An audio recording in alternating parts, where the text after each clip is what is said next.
Hi everybody, 3 years ago I recorded a video called Groups of Dinosaurs where I attempted to sort all of the dinosaurs into groups based on how closely they're related to each other, and I was wrong. So in this video I'm going to try to fix everything I did wrong by organizing the dinosaurs into their actual groups, and I'll be explaining those to you today. Let's jump into it. So we're going to be going from the left side of the page to the right.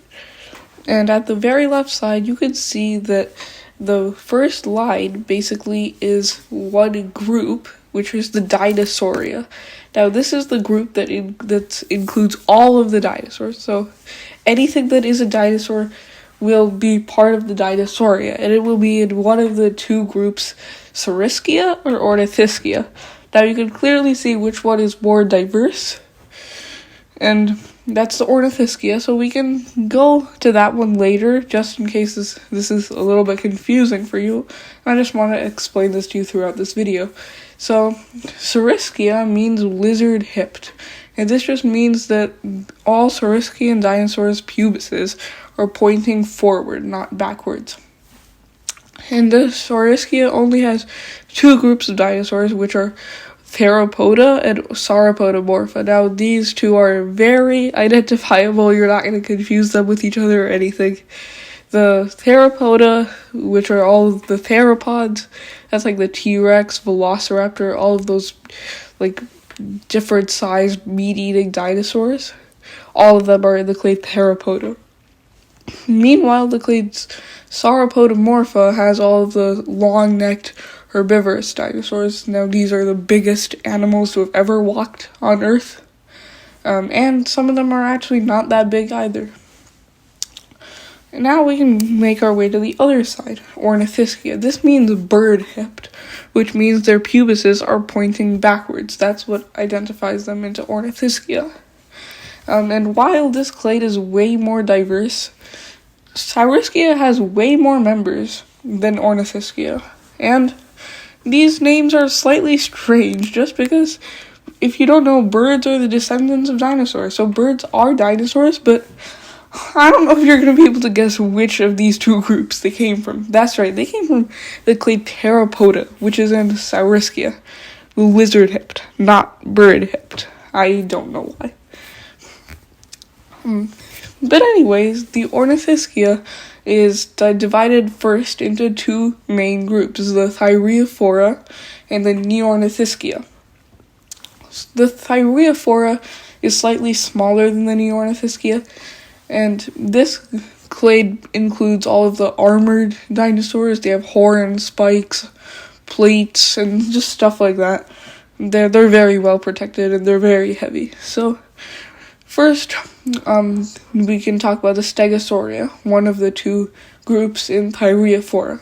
Now, these are relatively distinguishable if you know what you're looking for. Most of these dinosaurs have extremely small brains, plates on their backs, and spikes on their tails. Meanwhile, the Ankylosauria has armor all over its body. These are very well protected dinosaurs.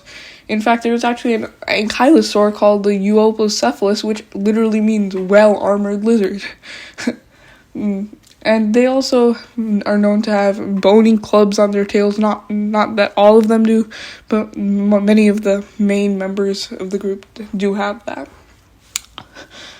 And now we can look at the Neornithischia. This is first split into two groups, the Ornithopoda and the Marginocephalia. Now, the Ornithopoda is a group that includes some of the most basic Ornithischian dinosaurs. These do not have armor. These are they're not the most fun dinosaurs, in my opinion. They're herbivorous. They're pretty distinguishable because they all have beaks, but they don't really have any armor, spikes, or clubs on their tails, or anything like that.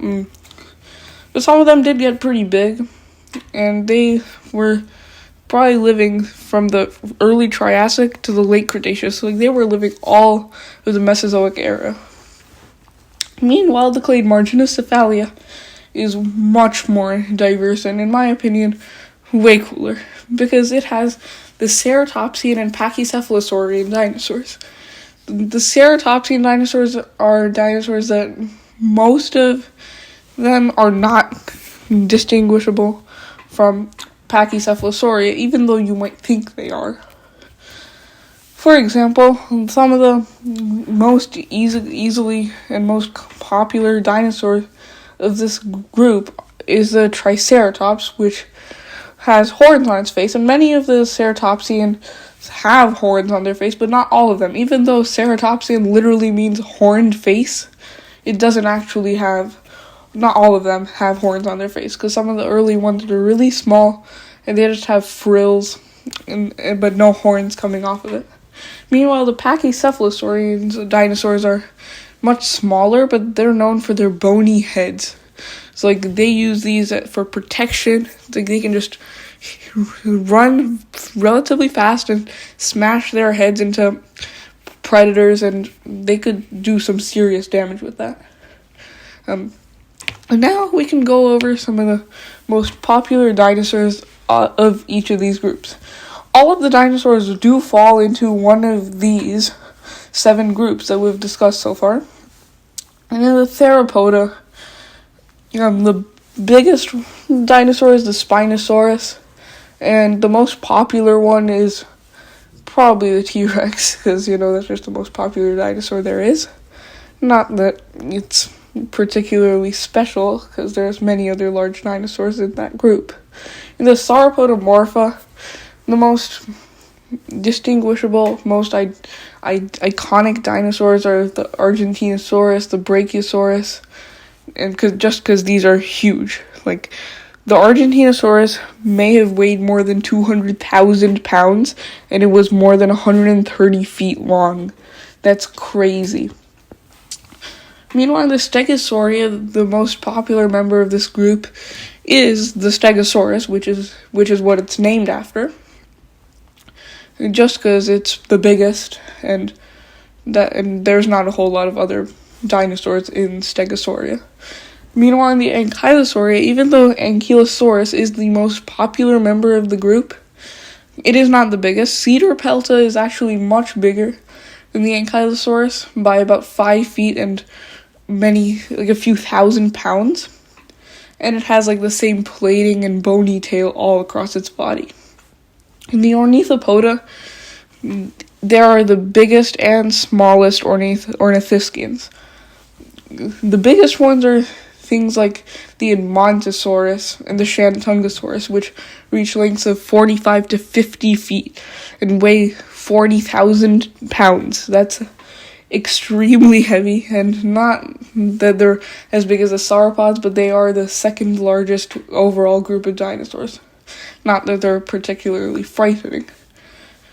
Meanwhile, the ceratopsians, the most famous one is Triceratops, like I've already mentioned, but that is not the biggest one. Agathoceratops and Eotriceratops, which is the early Triceratops, both of those are about 5 feet longer than the Triceratops and have heads that are 10 feet long.